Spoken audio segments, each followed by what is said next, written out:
পুল সিরাত থেকে জাহান্নামে পতিত হবে, জাহান্নামের উপর পুল স্থাপন করা হবে, যাকে পুল সিরাত বলা হয়। নেককার ও বদকার সমস্ত লোকে সেই পুল পার হতে হবে।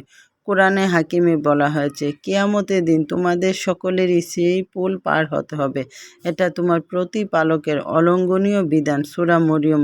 নবী করিম সাল্লাল্লাহু আলাইহি ওয়াসাল্লাম ইরশাদ করেন, জাহান্নামের উপর পুল সিরাত তৈরি করা হবে। আমি নবীদের মধ্যে সর্বপ্রথম আমার উম্মত নিয়ে পুল সিরাত অতিক্রম করব। আর সেদিন শুধু রাসূলগণ একথা বলবেন, তাদের কথা শুধু এই হবে, হে আল্লাহ হেফাজত করেন, হেফাজত করেন। অতঃপর নবী করিম সাল্লাল্লাহু আলাইহি ওয়াসাল্লাম বলেন, জাহান্নামে সাদান একটি কাঁটাদার বৃক্ষ, যার কাঁটা বড় বড় হয়, কাঁটার নেই মোড়ান, তার কাঁটা আছে, তা কত বড় আল্লাহই জানেন।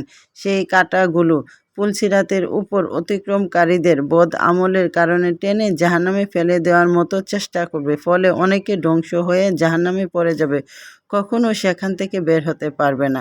এরা হলো কাফের।